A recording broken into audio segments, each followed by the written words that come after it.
Puji dan syukur kita panjatkan kehadirat Allah Subhanahu wa Ta'ala yang telah melimpahkan kepada kita seluruh nikmat dan karunia-Nya, sehingga pada hari ini kita bisa berkumpul bersama-sama dalam keadaan sehat dan dapat menghadiri kegiatan in-house training budaya positif SDN Negeri Sari 03. Salawat serta salam hendaklah selalu kita sanjungkan kepada Nabi besar Muhammad Sallallahu Alaihi Wasallam, karena beliaulah suri tauladan kita dalam berakhlakul karimah, dan beliaulah khatimul anbiya, penyempurna ajaran Islam sebagai rahmatan lil alamin. Pada pagi yang berbahagia ini, keseluruhan acara yang akan kita lalui adalah sebagai berikut. Yang pertama, pembukaan. Dua, menyanyikan lagu Indonesia Raya. Ketiga, sambutan Kepala SDN Negeri Sari 03 sekaligus membuka acara. Yang keempat, doa atau penutup. Yang kelima, penyajian materi budaya positif oleh Ibu Fani Kristiana Gunawan SPD. Yang pertama, paradigma belajar. 2, disiplin positif dan nilai kebajikan universal. 3, keyakinan kelas. 4, motivasi, penghargaan dan hukuman. Keempat, restitusi. 5, posisi kontrol. Dan yang terakhir yaitu segitiga restitusi. Marilah kita awali acara ini dengan membaca basmalah bersama-sama. Semoga dengan bacaan basmalah tadi, acara ini dapat kita lalui dengan lancar dan pengetahuan yang kita dapat nanti memberikan manfaat yang besar bagi kita semua. Amin. Selanjutnya, menyanyikan lagu Indonesia Raya. Kepada Ibu Witi Kurniawan SPD dimohon kesediaannya untuk memimpin lagu. Bapak Ibu dimohon berdiri.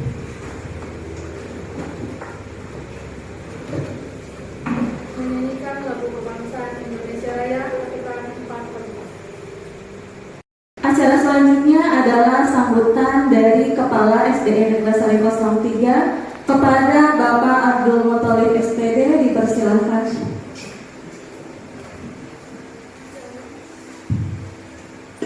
Bismillahirrahmanirrahim. Assalamualaikum warahmatullahi wabarakatuh.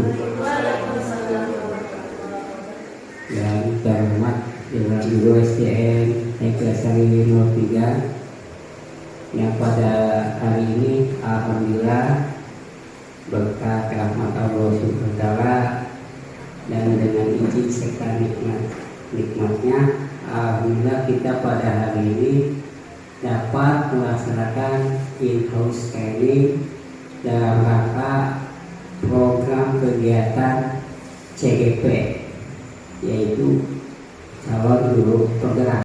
Hanya bisa menilai itu, oh kok begini sih. Tapi kalau manfaatnya itu kembali kepada kita.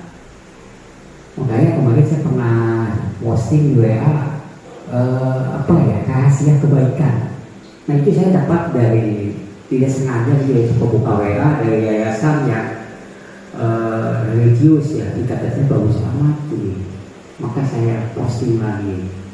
Nah, jadi di sana apabila kita berbuat baik ya, maka akan kembali pada kita. Rahasia kebaikan itu salah satunya banyak akan kepada diri kita sendiri. Artinya kita apabila memudahkan orang lain, insya Allah ya akan diberi kemudahan oleh Allah. Kalau diberi kemudahan oleh Allah siapapun tidak bisa menghalangi.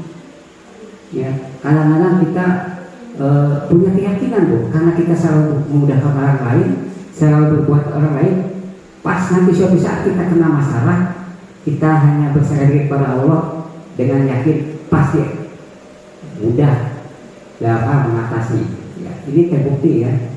Nah itu saja Bapak Ibu, sekali lagi selamat mengikuti in-house training. Saya ucapkan ya kepada Dewan Guru terima kasih atas dukungan, atas dedikasinya, dan ke Bu Fani ya sebagai guru penggerak di SDN Negeri Sari 03. Kita berdoa ya, mengingat Bu Fani itu tugasnya sangat banyak Kita doakan sama-sama semoga Bu Pani selalu sehat dan selalu sukses dalam melaksanakan tugas-tugas. Itu dari saya.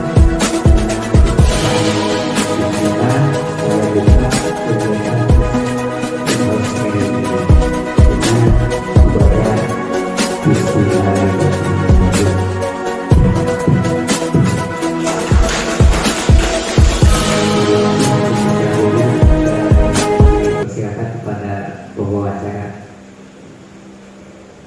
Mengucapkan selamat mengikuti acara kegiatan, semoga sukses. Atas nama panitia kami sampaikan terima kasih. Mohon maaf sebesar-besarnya jika sekiranya ada ulah kata yang kurang berkenan di hati Bapak dan Ibu. Dan marilah kita tutup acara pembukaan ini dengan membaca doa kepada Bapak Marjuk SPD.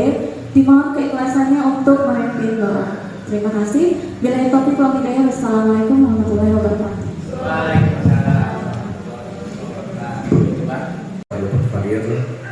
Dan mudah-mudahan kita berdoa kepada Allah Subhanahu wa taala apa yang direncanakan oleh sekolah dapat berjalan dengan lancar, apa yang ditugaskan ya kepada teman kita Ibu Pani juga dan selesai dengan baik, juga apa yang diberikan dari kepala sekolah kepada kita semua selaku guru kita dapat melaksanakan dengan baik pula.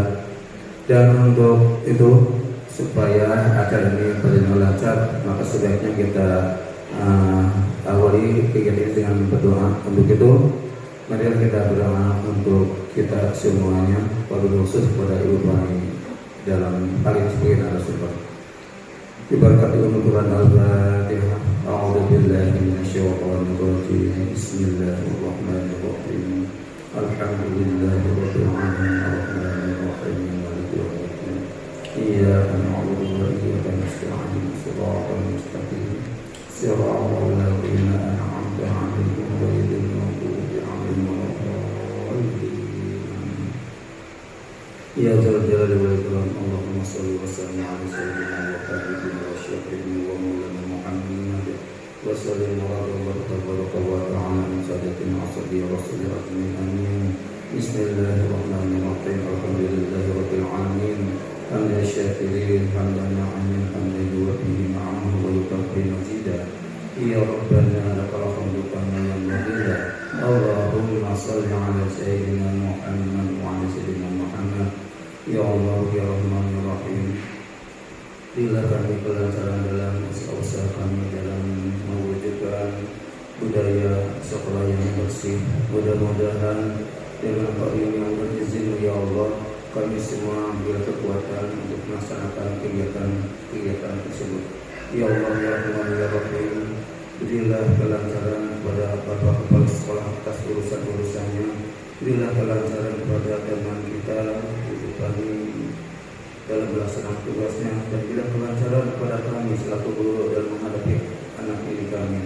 Ya Allah, Ya Rahman, Ya Rahim, serta kami memohon kepadamu di antara anak teman kami ada yang sakit, yaitu Kai, sembuhkanlah ya Allah. Berilah kesabaran kepada orang tua yang menghadapi dan musibah putra-putra ya Allah. Ya Allah, Rabbana atina fid dunya hasanah wa fil akhirati hasanah wa qina adzabannar. Bi rahmatika ya arhamar rahimin. Walhamdulillahi rabbil alamin. Assalamualaikum warahmatullahi wabarakatuh. Kita laksanakan. Mari kita masuki acara selanjutnya, yaitu penyajian materi.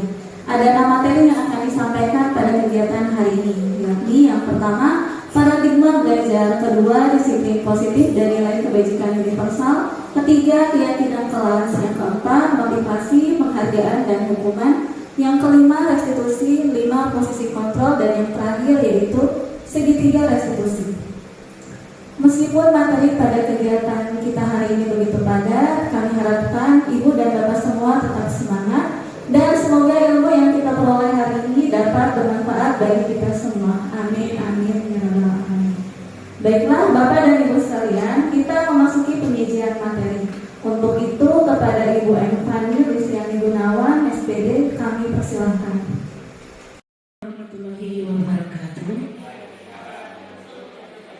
Yang terhormat Bapak Kepala SD Negeri 3 dan yang terhormat Dewan Guru rekan sejawat di SD Negeri Salatiga. Alhamdulillah, terima kasih banyak pada kesempatan hari ini Bapak dan Ibu semuanya bersedia mengikuti kegiatan in-house training budaya positif yang diselenggarakan oleh SD Negeri Salatiga. Terima kasih banyak. Sekali lagi mohon izin kepada Bapak Kepala Sekolah untuk hari ini akan ada kegiatan penyajian materi mengenai budaya positif. Baik Bapak dan Ibu semuanya, semoga Bapak dan Ibu semuanya masih dalam keadaan semangat ya. Insya Allah materi ini mengenai budaya positif itu sangat bermanfaat bagi kita semua, terutama memang kita sebagai seorang pendidik, karena nanti di dalamnya terdapat banyak hal atau pengetahuan yang memang akan mendukung pembelajaran. Nah, sejalan dengan pemikiran Ki Hajar Dewantara bahwa seorang guru itu harus memiliki peran.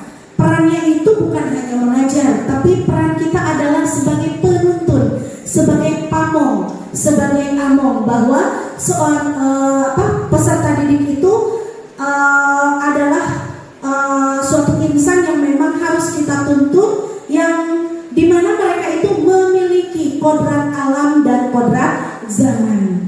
Nah, kita sebagai seorang pendidik harus menuntun peserta didik dengan kekhasan atau dengan karakter yang mereka miliki masing-masing dan sesuai dengan perkembangan zaman. Jadi tugas kita bukan hanya mengajar, memberikan ilmu pengetahuan saja, tapi kita tuntun mereka. Kita bukan mengubah, ya. Kita ini bukan mengubah seorang peserta didik, tapi kita membantu mereka mengeluarkan atau memunculkan kompetensi atau potensi yang mereka miliki sesuai dengan kodrat alam yang mereka miliki. Karena pada dasarnya setiap peserta didik itu memiliki keunikan, memiliki kekhasan atau memiliki karakteristik atau kodrat alam yang telah Allah anugerahkan. Nah, tugas kita adalah sebagai penuntun. Sejatinya seorang guru harus memiliki kemampuan dalam mewujudkan budaya positif baik di kelas ataupun di sekolah. Budaya positif tersebut dapat dijalankan melalui penerapan konsep-konsep inti seperti disiplin positif, pembiasaan-pembiasaan positif yang dapat menumbuhkan motivasi intrinsik pada peserta didik tanpa melibatkan adanya hukuman ataupun penghargaan. Bapak dan Ibu, untuk pendidikan zaman sekarang ini pemberian hukuman ataupun pemberian penghargaan sudah tidak relevan untuk memotivasi peserta didik, karena biasanya hukuman ataupun penghargaan itu hanya akan memunculkan motivasi secara ekstrinsik saja atau eksternalnya saja. Jadi anak itu akan melakukan sesuatu karena takut ada sanksi atau karena takut tidak diberi sesuatu. Nah, ini tidak akan bertahan lama budaya seperti ini. Anak itu tidak memiliki kesadaran bagaimana harus memperbaiki dirinya. Nah, makanya kita sebagai seorang guru harus mampu menumbuhkan budaya positif dengan pembiasaan-pembiasaan positif kepada peserta didik untuk memunculkan motivasi dalam dirinya. Apabila anak mandiri dan bertanggung jawab sesuai dengan filosofi Ki Hajar Dewantara. Seperti sekarang ini kita beranjak ya, kita mulai memasuki kurikulum merdeka, di mana titik tumpunya adalah penumbuhan karakter yang berprofil pelajar Pancasila. Adapun materinya pada hari ini mengenai budaya positif adalah disiplin positif dan nilai kebajikan universal, teori motivasi hukuman dan penghargaan serta restitusi, keyakinan kelas, kebutuhan dasar manusia dan dunia berkualitas, restitusi, 5 posisi kontrol, dan restitusi segitiga restitusi. Ini adalah materi yang akan kita pelajari pada hari ini. Bapak dan Ibu, disiplin positif merupakan satu hal yang memang harus ada dalam rangka menumbuhkan budaya positif. Disiplin positif ini merupakan suatu cara penerapan disiplin tanpa kekerasan, tanpa adanya ancaman.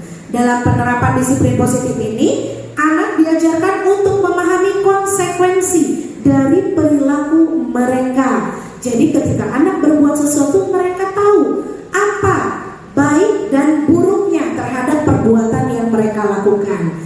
Selain itu, disiplin positif juga mengajarkan anak untuk bertanggung jawab serta hormat dalam berinteraksi dengan lingkungannya. Jadi nanti bukan hanya dalam kelas saja, tetapi juga dengan sesama adik kelasnya atau dengan sesama kelasnya atau dengan seluruh warga di lingkungan sekolah ataupun di lingkungan masyarakatnya. Disiplin positif merupakan salah satu cara penerapan disiplin yang bertujuan untuk menumbuhkan kesadaran serta memberdayakan anak untuk melakukan sesuatu tanpa sogokan, ancaman maupun hukuman.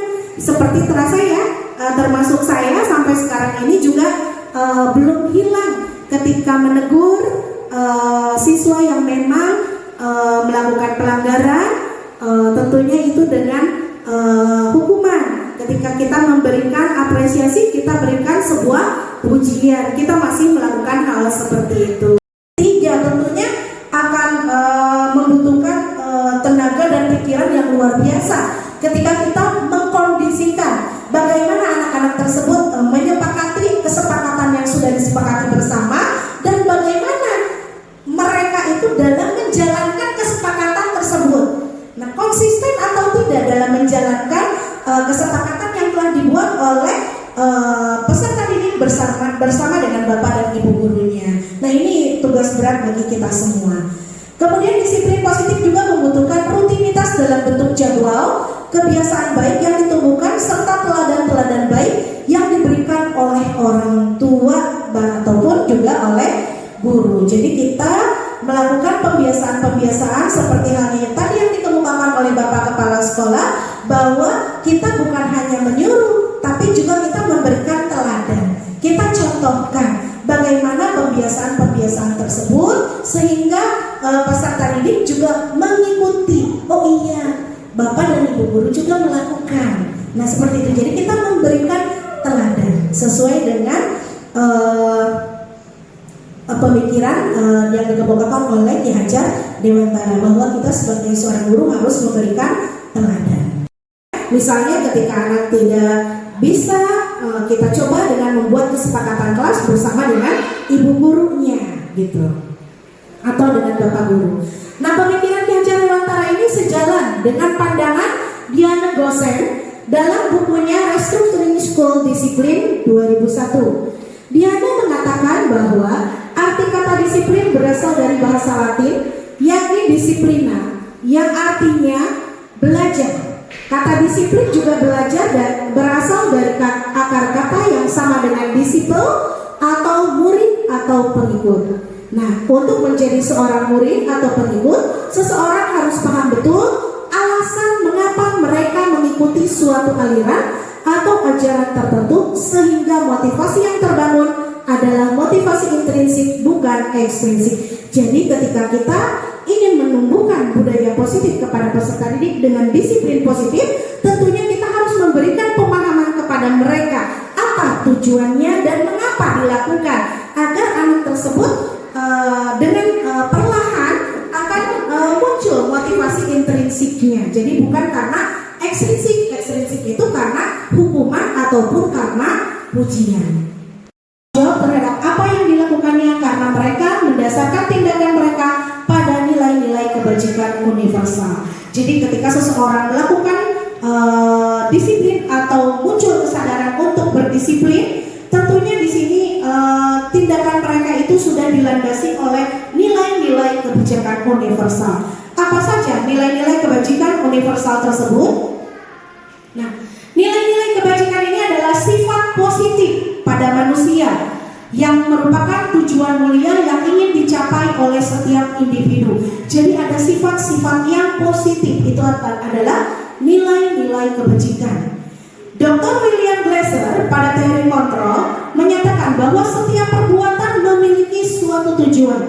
Ketika akan melakukan sesuatu, tentunya akan ada tujuannya, tidak mungkin melakukan sesuatu tanpa tujuan. Ya. Diana Gosen mengemukakan bahwa dengan mengaitkan nilai-nilai kebajikan yang diyakini oleh seseorang, maka motivasi intrinsiknya akan terbangun sehingga menggerakkan motivasi dari dalam diri untuk dapat mencapai tujuan mulia yang diinginkan. Jadi segala sesuatunya tumbuh dulu nilai-nilai kebajikannya untuk mampu memotivasi atau memunculkan motivasi intrinsik dari setiap peserta didik. Nah, ini adalah hal yang berat bagi kita semua. Nah, nilai-nilai kebajikan itu ada banyak secara universal, artinya yang memang berlaku untuk di lingkungan sekolah ataupun di lingkungan masyarakat, dimanapun kita berada. Nah, nilai-nilai kebajikan apa saja? Yang pertama, yang sesuai dengan profil pelajar Pancasila, yang sesuai dengan kurikulum yang akan kita jalani dimulai dari tahun 2022 kemarin ya. Profil pelajar Pancasila itu terdiri dari beriman, bertakwa kepada Tuhan Yang Maha Esa dan berakhlak mulia, mandiri, bernalar kritis, berkebinekaan global, bergotong royong dan kreatif. Ini adalah dimensi-dimensi dari profil pelajar Pancasila yang harus kita tumbuhkan kepada peserta didik dan kita tanamkan setiap waktu dengan pembiasaan yang positif. Kemudian sikap murid, apa saja yang memang termasuk nilai kebajikan, yakni toleransi, rasa hormat kepada guru, kepada teman, kepada orang tua dan sebagainya. Kemudian ada integritas, ada kemandirian yang memang ini diperlukan oleh setiap peserta didik. Kemudian menghargai, antusias, empati, keingintahuan, kreativitas, kerjasama, percaya diri, komitmen. Nah, sikap-sikap ini harus ada dalam peserta didik yang kita kembangkan dalam setiap pembelajaran. Ketika kita melakukan kegiatan pembelajaran, tentunya model yang kita gunakan itu beraneka ragam. Strategi yang kita gunakan juga bermacam-macam yang disesuaikan dengan karakter peserta didik. Nah, diharapkan model, strategi ataupun metode yang digunakan dalam pembelajaran mampu menumbuhkan sikap murid seperti yang termasuk ke dalam nilai-nilai kebajikan. Kemudian ada 9 pilar karakter. Nah, ini juga termasuk ke dalam nilai-nilai kebajikan, yakni cinta Tuhan dan segenap ciptaannya, kemandirian dan tanggung jawab, kejujuran, diplomatis, hak hormat dan santun. Ini dalam kegiatan pembelajaran kita berikan kepada anak tanggung jawab, kita berikan contoh bagaimana kita berlaku hormat, santun dan bertanggung jawab, yang terutama percaya diri dan kreatif dalam melaksanakan setiap tugas-tugas yang diberikan kepada mereka. Kemudian ada juga keterampilan hidup dan petunjuk hidup. Ya. Keterampilan hidup itu apa saja? Dapat dipercaya, lurus hati, pendengar yang aktif, tidak merendahkan orang lain, memberikan yang terbaik dari diri. Nah, ini hal yang kita berikan kepada peserta didik ketika kita berbicara. Kita latihkan peserta didik untuk menjadi pendengar yang baik, tentunya pendengar yang aktif. Dalam arti bukan hanya sekadar mendengar, tapi mereka juga mendengar dan juga nanti akan memberikan umpan balik kepada kita ya. Nah, kemudian petunjuk hidup, ada peduli, penalaran, bekerja sama, keberanian, keingintahuan, usaha, keluasan, berorganisasi, kesabaran, keteguhan hati, kehormatan, memiliki rasa humor, berinisiatif, integritas, pemecahan masalah, sumber pengetahuan, tanggung jawab dan persahabatan. Banyak sekali nilai-nilai yang memang termasuk ke dalam nilai kebajikan yang harus kita tanamkan kepada peserta. Nah, kemudian ada the 7 essential virtues, artinya 7 nilai yang paling penting. Ada empati. Jadi siswa bukan hanya sekedar simpati, atau kita pun bukan hanya sekedar simpati, tapi juga bagaimana caranya kita berempati. Kemudian ada suara hati, kontrol diri. Kemudian ada rasa hormat, kebaikan, toleransi, dan keadilan. Ini adalah 7 nilai pokok atau 7 nilai penting dalam nilai kebajikan. Nilai-nilai tersebut diakui oleh seluruh masyarakat. Kemudian motivasi, hukuman, penghargaan, dan restitusi. Nah, Bapak dan Ibu, kita seringkali memotivasi peserta didik setiap saat ya. Ada anak yang tidak hadir, tentunya nanti ditanyakan kepada rekannya, bahkan kalau tidak hadir karena dia malas belajar sampai atau tidak ada keterangan sampai kita susul ke rumahnya ya. Nah, itu adalah salah satu cara kita memberikan motivasi kepada peserta didik. Kemudian hukuman, ketika misalnya ada anak yang melanggar aturan, mungkin sampai saat ini masih ada yang memberikan hukuman. Kemudian penghargaan, yaitu seperti pujian atau memberikan reward, seperti hadiah-hadiah kepada peserta didik yang memang yang memang memiliki keaktifan yang lebih misalnya. Kemudian ada restitusi. Nah, nanti diakhiri semuanya itu adalah dengan restitusi. Bapak dan Ibu, nanti kita akan mulai memahami apa sih itu restitusi. Dari penghargaan, dari hukuman kita akan paham apa itu restitusi. Apa yang dimaksud dengan motivasi, hukuman, penghargaan, restitusi? Nah, motivasi adalah dorongan yang timbul pada diri seseorang secara sadar atau tidak sadar untuk melakukan suatu tindakan dengan tujuan tertentu. Jadi dorongan yang timbul pada diri seseorang. Dorongan itu bisa berupa cerdas sekali. Nah, itu motivasi anak itu jelas dia lebih bersemangat begitu ya. Nah, ini berarti motivasi yang muncul atau perilaku anak yang muncul karena penghargaan. Kemudian yang kedua, untuk menghindari ketidaknyamanan atau hukuman karena hukuman. Jadi orang itu termotivasi melakukan sesuatu karena takut. Nah, biasanya anak-anak diam aja, nggak mau di dalam kelas itu, tidak mau ketika kita ingin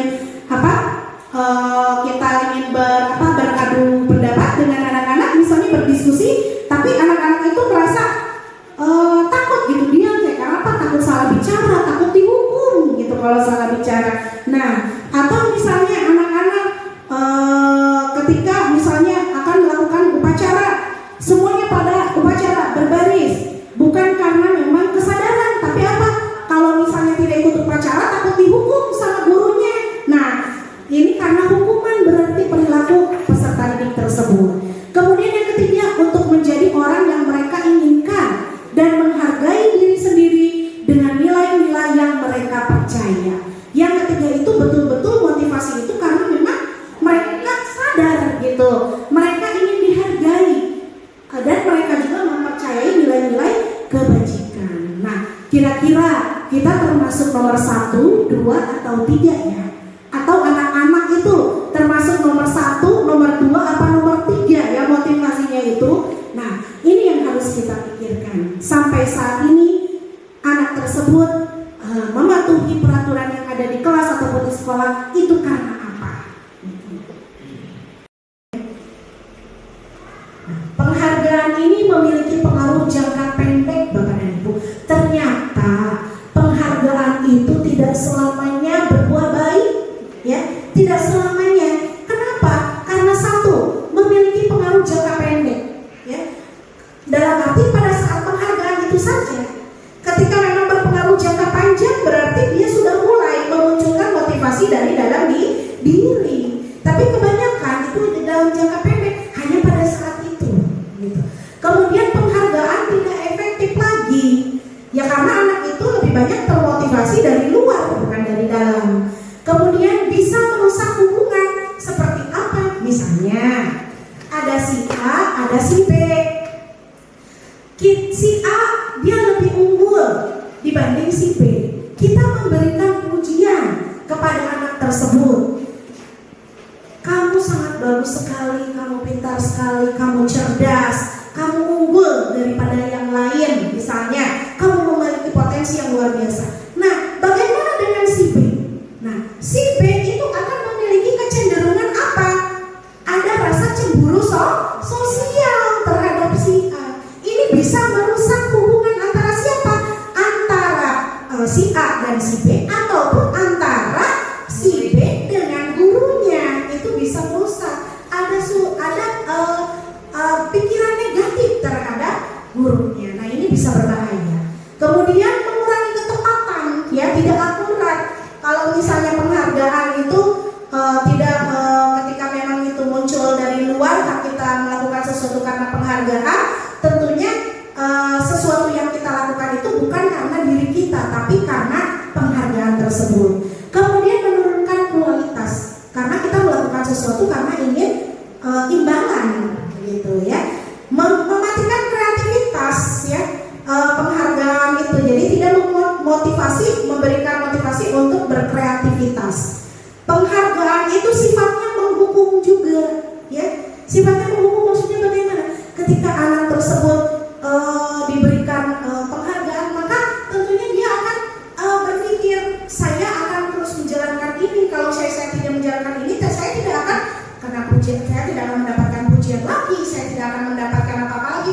Itu jelas menjadi satu beban untuk dia, ketidaknyamanan bagi dirinya. Itu sudah jelas, ya. Jadi pemberian penghargaan itu juga sama.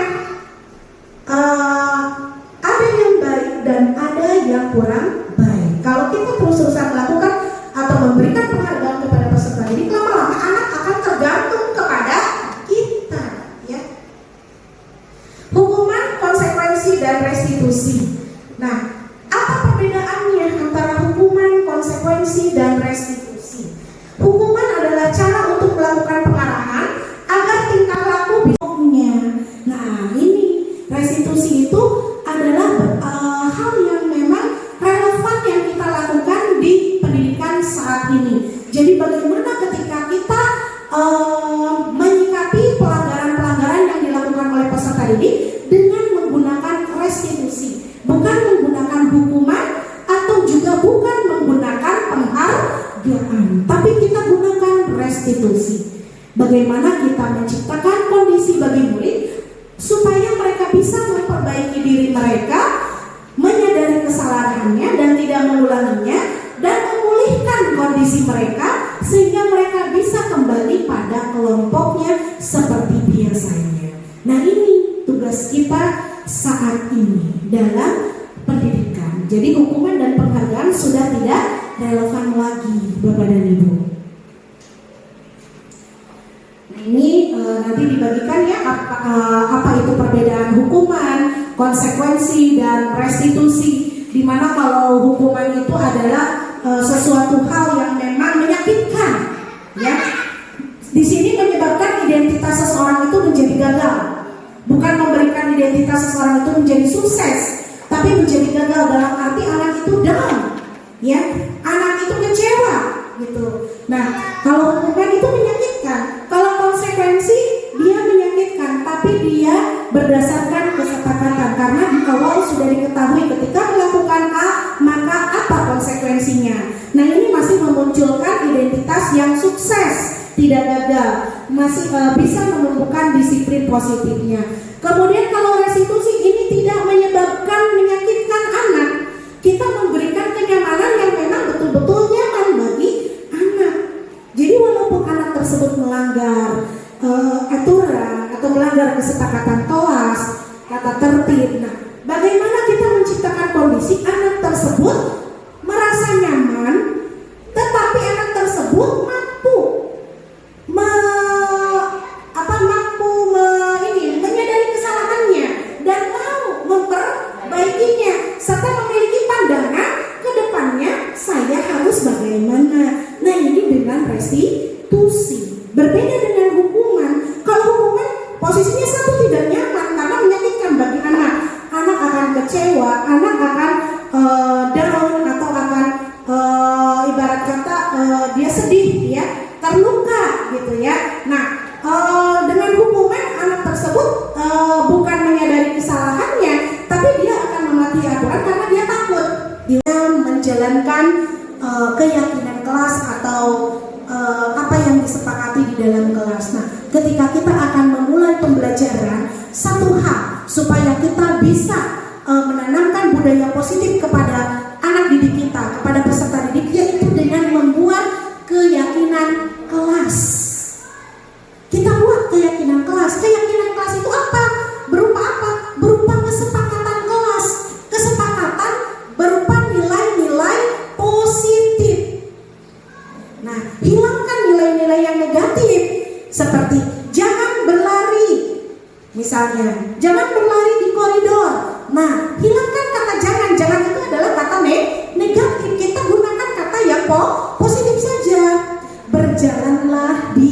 koridor atau berjalanlah secara hati-hati, begitu. Jadi bukan lagi pelarangan, tapi bahasa kita sudah mengganti. Buatlah kesepakatan tersebut di dalam kelas bersama anak didik kita semua.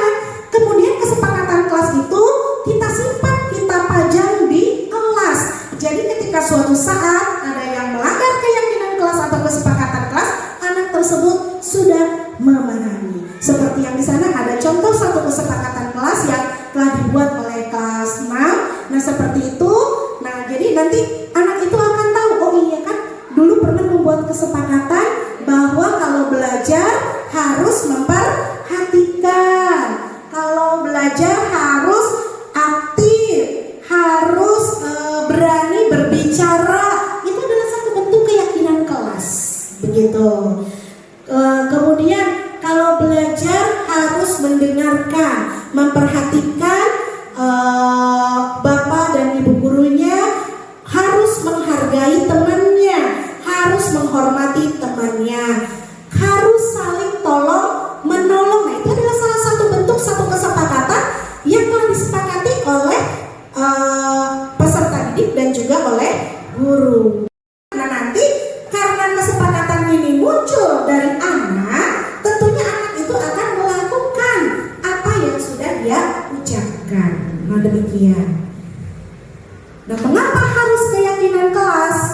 Keyakinan kelas ini menjadi dasar dari peraturan kelas yang dibuat dengan kesepakatan bersama antara guru kelas dengan peserta didik di kelas.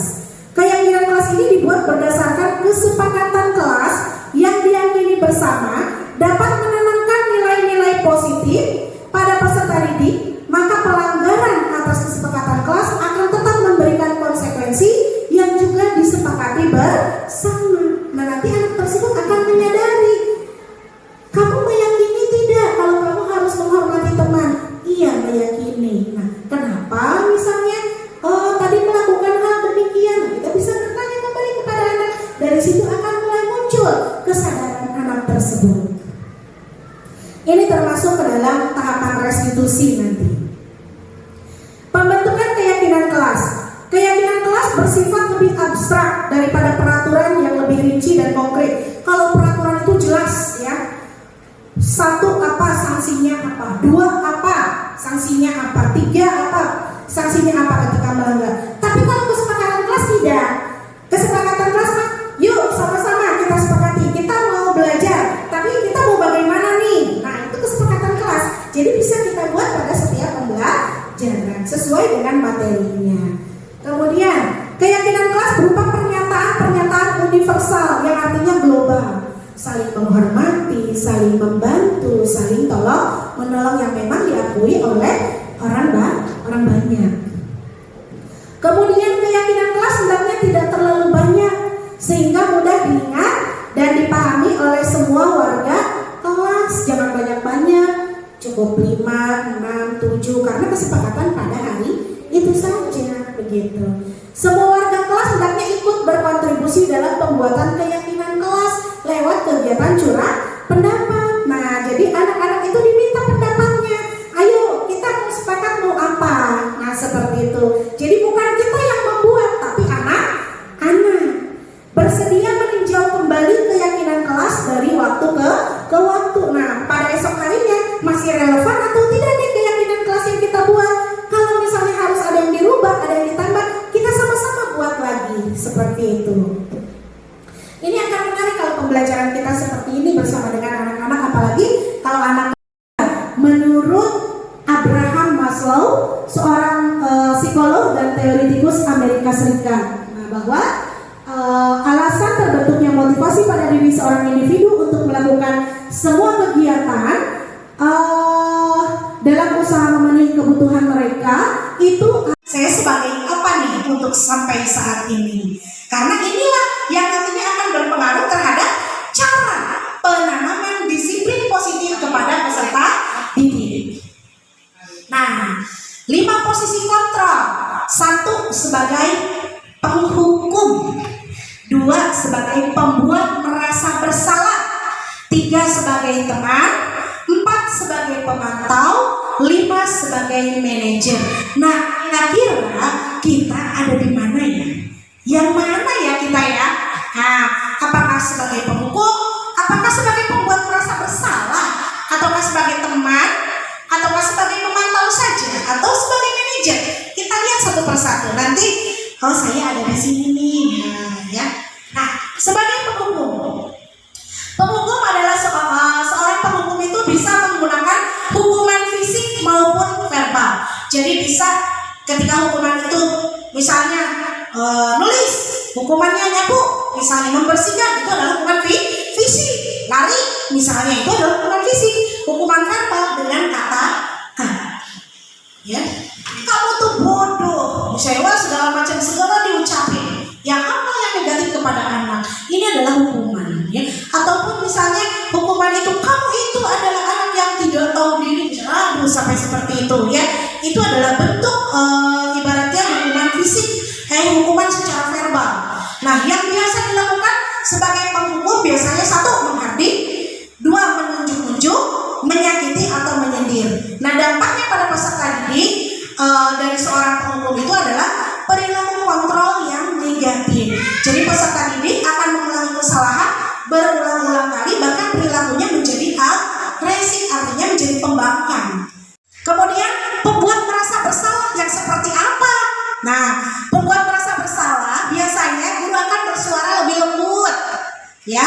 Yang biasa dilakukan berceramah misalnya, menunjukkan kekecewaan yang mendalam dari posisi gurunya. Kemudian misalnya seperti ini nih, ya Allah, kamu mah misalnya kunaon atuh kieu teuing gitu kan, ibu jadi bingung. Nah, seperti itu, ya. Ini adalah membuat anak menjadi merasa bersalah. Dia lembut, tapi guru tersebut mengungkapkan kekecewaannya yang luar biasa kepada anak. Otomatis si anak tuh nanti akan berpikir, ya gitu, sampai gimana. Nah, ini membuat merasa bersalah gitu ya. Nah, dampaknya apa? Peserta didik akan merasa rendah diri. Dia akan merasa gagal dan tidak berharga, menyalahkan dirinya. Nah, kan seperti itu. Seperti ini kita tidak boleh, ya. Ketika kita menegur anak, memang dengan hardik gitu ya, tidak membentak. Tapi ya seperti itu caranya. Ya, coba atuh, jangan begitu, kasihan enggak sama ibu. Nah, gitu. Nah, ini juga termasuk membuat merasa bersalah kalau seperti ini, ya. Nanti si anak itu akan muncul dalam dirinya bagaimana dia merasa bahwa dia itu betul-betul bersalah gitu. Dia itu benar-benar tidak berharga begitu, ya. Nah, jangan sampai kita seperti ini, jadi minder anaknya nanti. Nah, yang ketiga sebagai teman, posisi kontrol kita sebagai teman. Teman tidak akan menyakiti peserta didik. Kalau teman gak akan menyakiti peserta didik, namun selalu berupaya mengontrol peserta didik melalui pendekatan persuasi secara bujukan atau verbal, ya. Yang biasa dilakukan posisi sebagai teman, membuatkan alasan untuk peserta didiknya.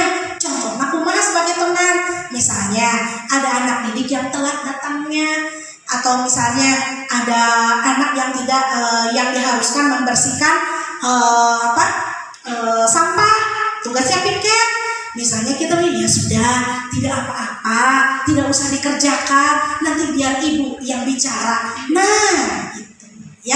Ini sebagai teman, anak itu akan merasa terlindungi. Tapi apa dampaknya? Peserta didik akan tergantung, tidak mandiri dan tidak bisa membuat keputusannya sendiri. Dia akan kelas, ada konsekuensinya kan? Seperti apa? Nah, kalau kita sebagai pemantau, anak itu terlambat datang. Nah, sini berbicara dengan baik dengan anak-anak.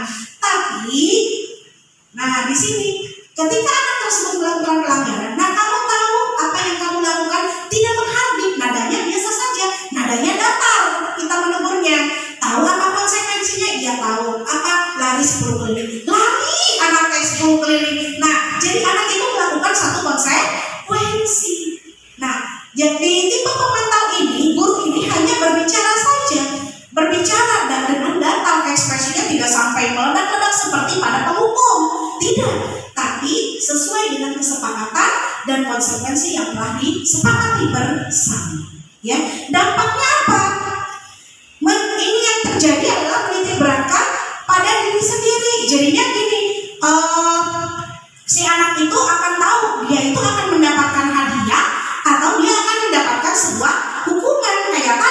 ketika dia tahu dia melanggar, dia sudah tahu apa hukumannya, dia jalankan sendiri. Nah itu, jadi dampaknya itu ya. Ketika kita membuat atau memposisikan diri kita sebagai pemantau. Apakah kita sebagai pemantau untuk saat ini?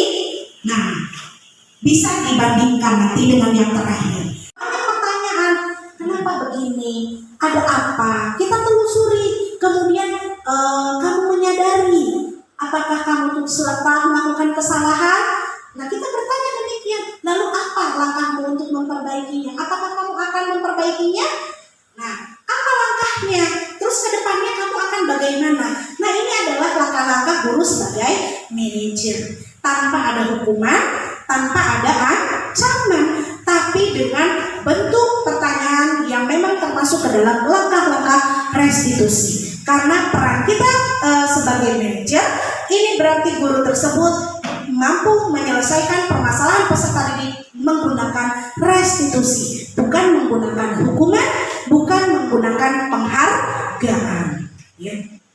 Jadi di antara kelima posisi kontrol yang paling baik untuk seorang guru adalah sebagai manajer. Karena di sini kita betul-betul kepada anak itu memberikan solusinya atas permasalahan yang memang sudah dia lakukan. Kenapa? Karena pada saat anak itu bermasalah, karena ada sesuatu di anak itu, yaitu apa? Ada kebutuhan yang tidak terpenuhi. Dari 5 kebutuhan dasar itu, makanya kita harus bisa memberikan solusi dengan memenuhi kebutuhan yang dia butuhkan tersebut. Nah, itu solusi. Ingin mendapatkan imbalan, begitu. Nah, jadi kalau restitusi itu kita nggak perlu ibaratnya memberikan sesuatu, atau nggak perlu juga kita menghukum kepada anak gitu, tapi anak sudah mulai menyadari kesalahannya sendiri dan memperbaikinya.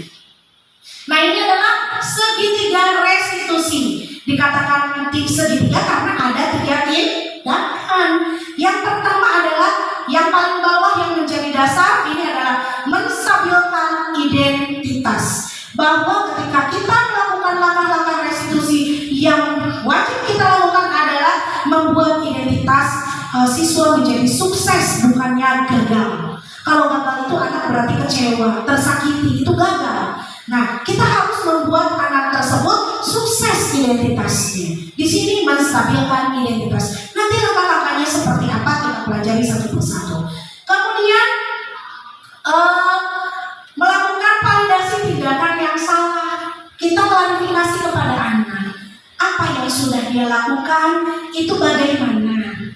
Misalnya ada anak yang begini, ada anak yang tidak mengerjakan PR, terus bermasalah kan, misalnya terus kita panggil, kemudian kita tanya.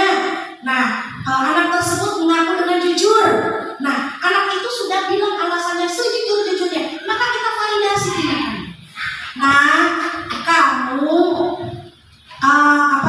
kamu harus bersyukur bahwa kamu sudah berani jujur dengan alasanmu tidak mengerjakan PR, tapi perbuatanmu tidak mengerjakan PR tersebut adalah perbuatan yang kurang baik, yang tidak bertanggung jawab. Nah, kita bisa di situ kepada anak itu bahwa dia itu dengan jujurnya itu sudah bersyukur bahwa anak itu jujur kepada kita. Alasannya kenapa?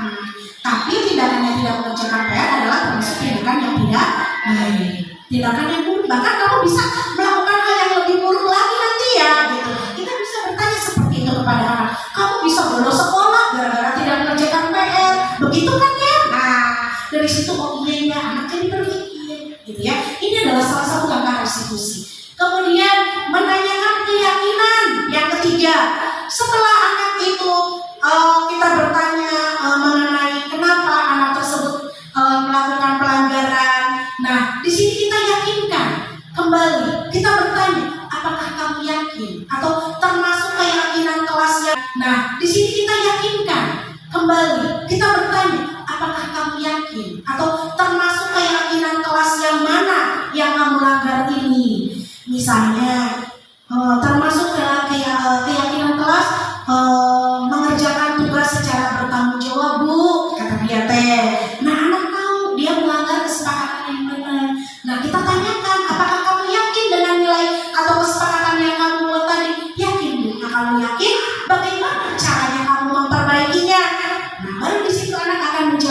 saya akan mengerjakan tugas dengan baik mulai sekarang. Saya akan selalu mengerjakan tugasnya apapun itu kendalanya. Nah, seperti itu. Nah, di sini jadi nanti anak tersebut akan tahu dia bisa mencari solusi untuk dirinya sendiri dengan kita bantu. Apa yang kamu inginkan ke depannya seperti apa? Kita tanyakan juga kepada anak. Ya, jadi dengan langkah-langkah restitusi. Nah, ini tindakan kita dalam menyikapi permasalahan-permasalahan yang terjadi pada peserta didik di dalam kelas. Ini adalah satu tindakan yang relevan untuk pendidikan saat ini karena kurikulum kita adalah kurikulum merdeka. Kalimat ini, berbuat salah itu tidak apa-apa, manusiawi, tidak ada manusia yang betul atau yang melakukan yang selalu benar selamanya, tidak ada gitu. Nah, itu adalah satu kekuatan ya kepada anak. Terus saya juga pernah melakukan kesalahan seperti itu. Nah, ketika berinteraksi dengan anak, sama ibu juga pernah kayak kamu gitu ya. Nah, kemudian kita bisa menyelesaikan ini, atau kamu berhak merasa begitu. Kemudian apakah kamu sedang menjadi teman yang baik buat dirimu sendiri? Nah, ini adalah salah satu contoh-contoh pertanyaan dalam menstabilkan identitas ya. Jadi supaya anak yang tadinya karena dia melanggar, jelas ya anak itu akan down ya, akan merasa bagaimana, kecewa dan terhadap dirinya sendiri, merasa malu dan sebagainya terhadap teman-teman. Di sini kita sukseskan kembali identitasnya, kita pulihkan kembali kepercayaan dirinya. Kemudian yang berikutnya, validasi tindakan yang salah. Nah, setiap tindakan yang dilakukan itu adalah tujuannya memenuhi kebutuhan dasar. Yang tadi dikatakan, kita memenuhi kebutuhan dasar yang mendasari sebuah tindakan. Kita akan bisa menemukan cara yang paling efektif untuk memenuhi kebutuhan tersebut. Bagaimana caranya?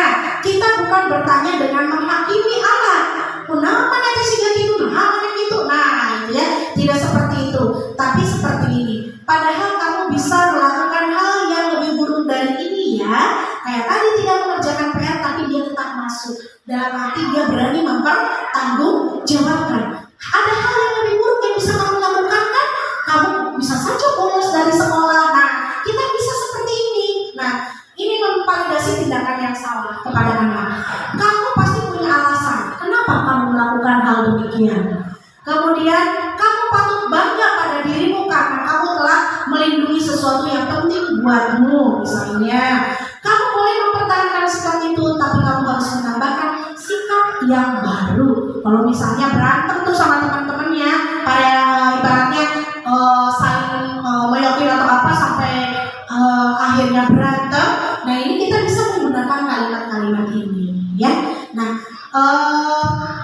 selain kita bertanya kepada anak, kita juga mengatakan bahwa walaupun tidak secara gamblang, di sini jelas bahwa kita mengklarifikasi tindakan yang dilakukan oleh anak tersebut adalah tindakan yang salah. Jadi di sini namanya adalah validasi tindakan yang salah. Kemudian menanyakan keyakinan kelas yang ketiga. Ketika identitas telah tercapai, tingkah laku yang salah sudah dipenuhi, maka anak akan siap dihubungkan dengan nilai yang dia percaya dan berpindah menjadi orang yang dia inginkan. Artinya, ketika dia sudah menyadari kesalahannya, maka di sini kita tanyakan keyakinannya apa yang akan dia lakukan setelah ini. Nah, contohnya, apa yang kita percaya sebagai kelas atau sebagai keluarga, sebagai peserta didik di kelas atau sebagai anggota keluarga. Apa nilai-nilai umum yang telah kita sepakati? Jadi bertanya, kesepakatan apa yang telah kamu langgar? Ya. Kemudian, apa bayangan kita tentang kelas yang ideal? Seharusnya kalau menjadi peserta didik yang baik itu yang bagaimana ya? Kita berbalik bertanya kepada peserta didik. Nah, kemudian kamu mau menjadi orang seperti apa ke depannya nanti? Kita tanyakan. Penting untuk menanyakan ke anak kehidupan seperti apa yang mereka inginkan. Apakah kamu ingin menjadi orang sukses, bertanggung jawab, atau bisa dipercaya? Kamu ingin menjadi yang mana? Mau menjadi semuanya atau tidak semuanya? Nah, itu harus kita tanyakan untuk menanyakan keyakinan yang dia miliki. Kesepakatan yang telah mereka buat mereka harus meyakini dan menjalankannya. Nah, ini adalah Warahmatullahi wabarakatuh. Waalaikumsalam warahmatullahi wabarakatuh. Bu Mani, saya mau bertanya ya. Tadi kan Bu Mani menjelaskan tentang budaya positif ya. Untuk saya sebagai seorang guru ada keresahan tersendiri.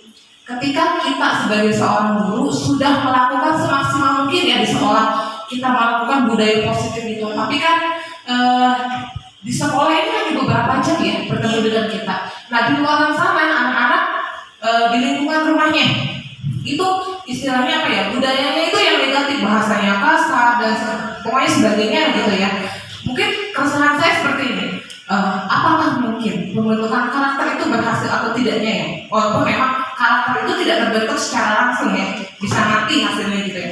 Cuma saya karena sudah berpikir, oh bisa tidak ya, saya sudah maksimal, apakah bisa anak ini membentuk sebagai seorang karakter yang bagus istilahnya gitu ya, walaupun di lingkungannya itu negatif misalnya seperti itu. Jadi pertanyaannya, apakah bisa maksudnya apa, dengan maksimal karakter yang kita inginkan, dengan maksimalnya kita dengan budaya positif bisa membentuk anak tersebut.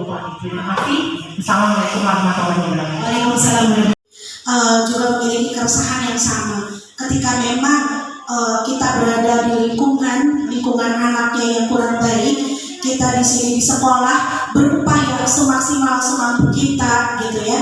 Nah, kita jangan putus asa dan jangan pernah berputus asa. Yakin, kita harus yakin apapun yang kita lakukan di sekolah dengan penanaman nilai-nilai positif, kita yakin suatu saat akan bisa ditanamkan atau akan bisa tumbuh pada diri anak tersebut. Satu hal yang pertama, langkah pertama kita adalah yakin. Jangan pernah di dalam hati itu ada perasaan ragu. Ketika kita ragu, bagaimana Allah mengabulkan doa kita, gitu. Nah, makanya harus yakin dulu dari dalam diri kita. Kita yakin, kenapa? Karena pembentukan karakter kita ini kan sebagai seorang penuntun ya, menuntun potensi yang memang sudah Allah anugerahkan kepada anak tersebut, begitu ya. Kita tidak bisa mengubah, yang bisa mengubah hanya Allah Subhanahu wa Ta'ala. Satu hal yang harus kita yakin doa kita akan dikabulkan oleh Allah Subhanahu wa Ta'ala suatu saat nanti. Karena apa? Penanaman karakter, pembentukan karakter ini adalah proses yang bisa dituai itu nanti, bukan sekarang. Gak bisa kalau kita menanamkan karakter sekarang harus seperti ini, pembiasaan karena sudah dibiasakan begini, anak akan berubah seperti ini 1 bulan, 2 bulan kemudian atau 3 bulan kemudian. Kita tidak bisa berspekulasi dengan waktu seperti itu. Nah, ketika memang ada kejadian yang seperti itu, mungkin di lingkungan kita yang seperti itu, di sini kita sudah mulai menanamkan pembiasaan, mulai dari disiplin positif dengan kesepakatan kelasnya di setiap kelas masing-masing, dengan budaya-budaya yang selalu kita lakukan mengarahkan anak, gitu ya. Nah, ketika di rumah, kembali ke rumah, itu akan kembali kepada lingkungan di mana mereka berada. Bahasanya kembali kasar, anaknya kembali arogan, kembali berperilaku yang tidak sesuai misalnya. Nah, ini ada satu hal yang bisa kita lakukan. Apa itu? Selalu ada komunikasi antara kita dengan orang tua dan masyarakat. Karena apa? Pendidikan tidak akan sukses kalau hanya digenggam oleh guru. Tidak akan. Pendidikan akan sukses ketika semua warga dan stakeholder yang berperan dalam memajukan pendidikan itu bersatu. Kalau hanya satu, ya ibarat kata membersihkan lantai atau menyapu dengan satu lidi, mau bersih. Tapi ketika segenggam lidi itu kita pegang, maka tentunya akan bersih. Nah, seperti itu dengan pendidikan. Kita tidak bisa bekerja sendiri. Jadi langkah yang kita bisa ambil apa untuk mengatasi, meminimalisir, yaitu kita berkomunikasi dengan orang tua selalu. Kan kalau kita suka ada buku penghubung juga ya di guru ya. Nah, kita gunakan buku penghubung. Ketika memang ada anak yang memang bahasanya muncul, bahasa yang kurang baiknya muncul di kelas ya, di sekolah, berarti itu kan di rumahnya sudah terbiasa mengucapkan hal demikian. Berarti kita harus segera mengkomunikasikan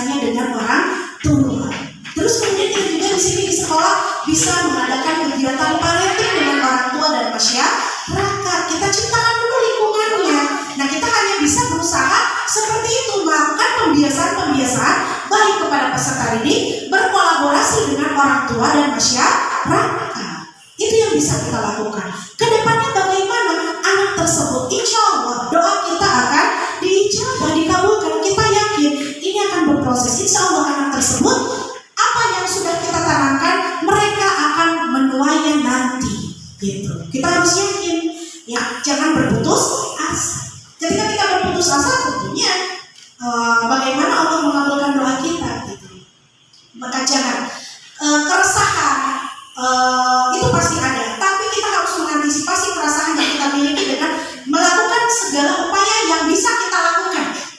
Walaupun kita juga terbatas, gitu. Kita terbatas karena kita tidak 24 jam mendampingi anak tersebut. Anak itu tidak bersama kita, tidak ada dalam pemantauan kita. Ya bagaimana kolaborasi dengan orang tua. Jam 7 sampai jam 12 atau setengah 1 bersama dengan kita. Maka selebihnya adalah bersama dengan orang tua. Kita berkolaborasi dengan mereka. Dengan meyakinkan orang tuanya tentunya.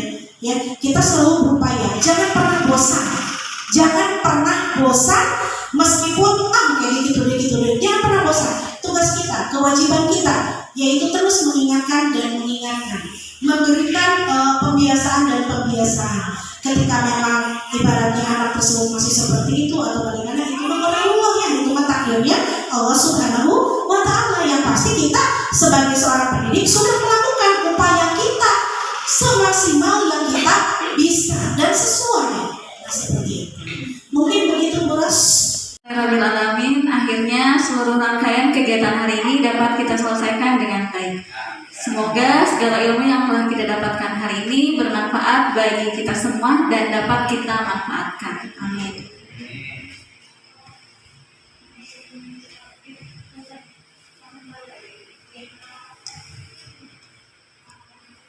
Terima kasih kami aturkan dan apresiasi yang sebesar-besarnya kepada seluruh peserta yang selalu bersemangat dan menimba ilmu pengetahuan demi kemajuan pendidikan di Kecamatan Ramadan.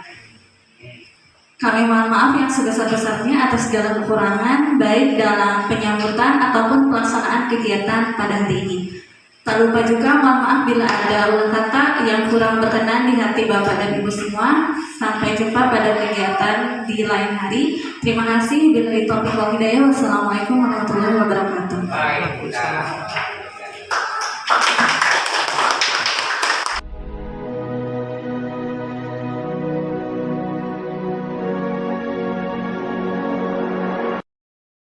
Assalamualaikum warahmatullahi wabarakatuh. Nama saya Wida. Kebetulan saya adalah partner mengajar Bu Fani di kelas 6.